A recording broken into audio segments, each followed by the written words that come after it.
बार सिद्धार्थ जी के पास जा रही हूँ, एक बार मैं सिद्धार्थ जी के पास जा रही हूँ। सिद्धार्थ जी, आपने देखा, देखिए यही गुस्सा है भाटी जी, यही गुस्सा है जो संतों में भी फूट रहा है। अब हर संत को आप लेबल कर देंगे बीजेपी के संत है, दिस इज नॉट फेयर, ये सही नहीं है। अगर उनमें गुस्सा होगा तो आप उन्हें बीजेपी का संत। मैं सिद्धार्थ जी आपके पास आ रही हूँ। भाई कुछ लोग कुंभ पाप धोने जाते हैं, वो पाप धोने के लिए कुंभ में जाएंगे, हम दान पुण्य करने जाएंगे। मैंने तो ये बयान पढ़ा, भाटी जी ने उसमें ऐड कर दिया कि हाँ जो कुर्सी में बैठे हैं वो पाप कर रहे हैं, तो वही जाए। देखिए सुचरिता जी, पाप का हिसाब तो जनता ने कर ही दिया था, तभी इनको सत्ता से बाहर जाने का निर्णय लिया। इनको सत्ता से बाहर ऐसे ही थोड़ी फेंका था, कितने पाप हुए थे।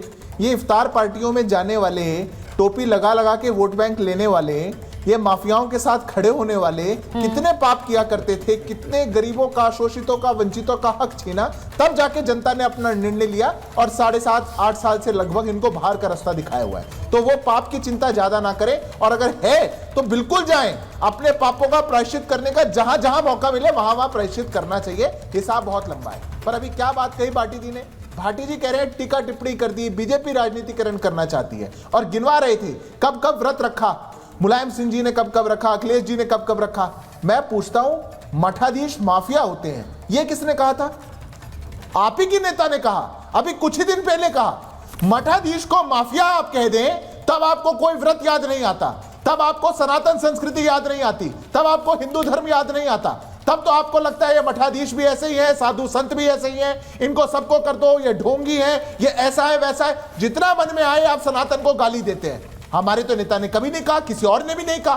पर आप लोगों की जो ये विचार है, ये विचार आज के समय में जब विश्व का सबसे बड़ा आयोजन होने जा रहा है, सनातन की जो छाप पूरे विश्व के एक मानचित्र पर छपने जा रही है, आप उसको देख करके कहीं ना कहीं तो मन में महसूस करते होंगे। 2022 का अर्ध कुंभ हुआ था, कितना शानदार अर्ध कुंभ में, कितने शानदार, इतने देश भर के हमारे साधु संत आए, भक्त आए, और क्या शानदार व्यवस्थाएं थी। उसकी आप तुलना करते होंगे मन ही मन में 2013 से, जब आजम खान थे प्रभारी मंत्री, और क्या हुआ था वहां पर, कैसे 40 सुपर लोगों को अपनी जान देनी पड़ गई थी, कैसे कैग की रिपोर्ट आई थी कि 1% का बजट भी नहीं खर्च हुआ, कैसे 26 करोड़ की परियोजनाएं तो शुरू भी नहीं हुई थी जो कुंभ में होनी थी। उसकी तुलना अगर आप आज से करें, जब विश्व का सबसे बड़ा आयोजन होने जा रहा है और सरकार उसकी बहुत अच्छे से व्यवस्था कर रही है और सुंदर आयोजन हो रहा है, कष्ट मन में है साधुओं पे मत निकालिए, कष्ट मन में है सनातन पे मत निकालिए।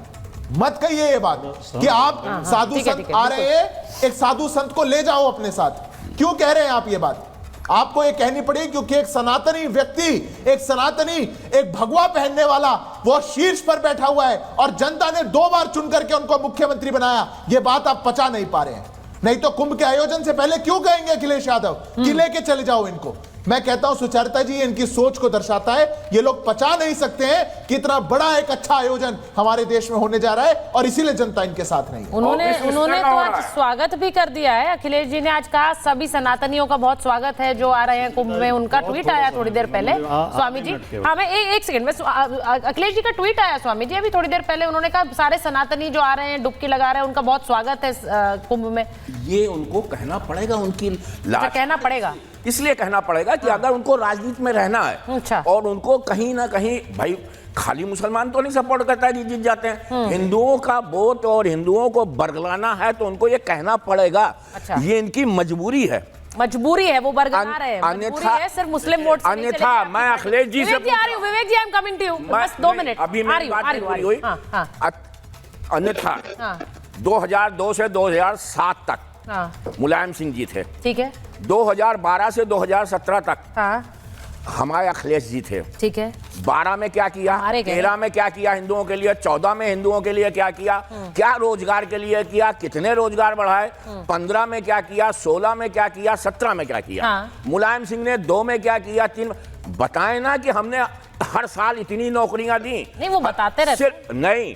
और आप देखिए हर साल दंगे, हर साल वो मारपीट, मदन, तब ना नौकरियों की कमी थी, इतनी नौकरियां बांट रहे थे कि कुछ कहने को नहीं। अच्छा, अब देखिए, भूखे नंगों की कमी तो थी। आपने अपनी बात कह दी। स्वामी जी ये कह रहे हैं अब आप रोजगार रोजगार चिल्ला रहे हैं, अपने समय के रोजगार का तो आंकड़ा दो। भाटी जी जवाब दे दीजिए जल्दी से। स्वामी जी की बात का जवाब देने की तो इसलिए जरूरत नहीं है कि किसी स्वामी की भाषा होती नहीं है, राजनीतिक लोगों की भाषा होती है। मैं गहना गंभीरता से ले ही नहीं रहा, लेकिन भाई सिद्धार्थ यादव की बात का जवाब मैं जरूर देना चाहूंगा। हर जगह पे स्वामी जी ऐसे नहीं चिल्लाए करते महापुरुष, बिल्कुल, ये तो छोटे मोटे लोगों का काम है। संत की मजबूरी है, भाटी जी, संत की मजबूरी है। जहां जहां गलत होगा वहां संत, ये तो सांसारिक लोगों का काम है। आप तो संत हो, अपना तपबल इस्तेमाल करेगा। अच्छा, और मैं स्वामी जी आपने समाज को सुधारेगा, चाहे राजा हो चाहे प्रजा हो। मुझे भाटी जी एक चीज और बता दीजिए होगी तो मुझे केवल 30 सेकंड देते हैं आप। एक मिनट स्वामी जी, अब वो जो महाराज रविंद्रपुरी हैं, अखाड़ा परिषद के अध्यक्ष हैं भाटी जी, उन्होंने कहा कि कुंभ में मुलायम जी की मूर्ति क्यों लगी है। मैं इसलिए पूछ रही हूँ क्योंकि उन्हें संत मान रहे हैं कि नहीं मान रहे हैं, क्योंकि आप तो हर संत को खारिज कर देंगे कि ये बीजेपी के प्रवक्ता हैं। वो कह रहे हैं कुंभ में क्यों मूर्ति लगी है मुलायम सिंह जी की, जवाब दे दीजिए। देखिए, एक तो सिद्धार्थ भाई मुझे बड़े गुस्से में लगे, मुझे नहीं पता किस कारण से वो गुस्से में बड़े उग्र होकर बोल रहे थे। दूसरे उन्होंने एक बात कही कि टोपी लगाकर किसी रोजा इफ्तार में पहुंच जाए तो वो पाप हो जाता है।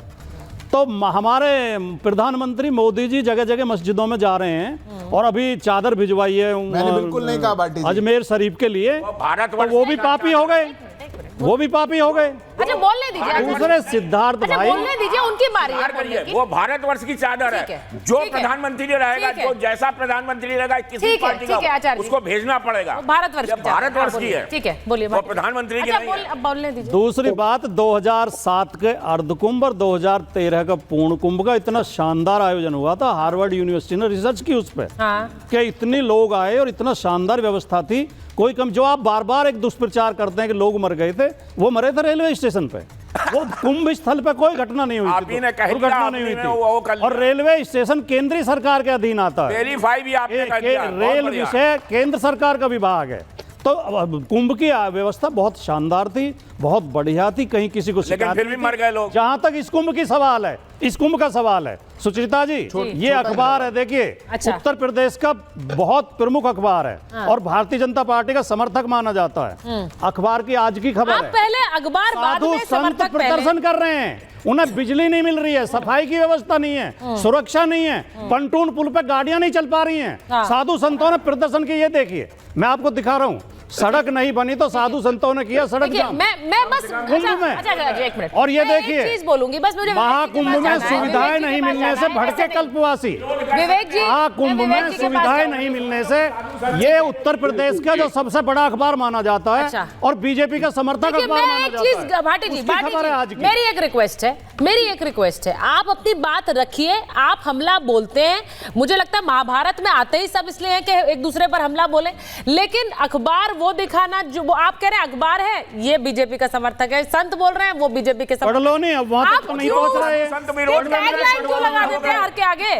हर किसी के आगे आप टैगलाइन लगा। विवेक जी,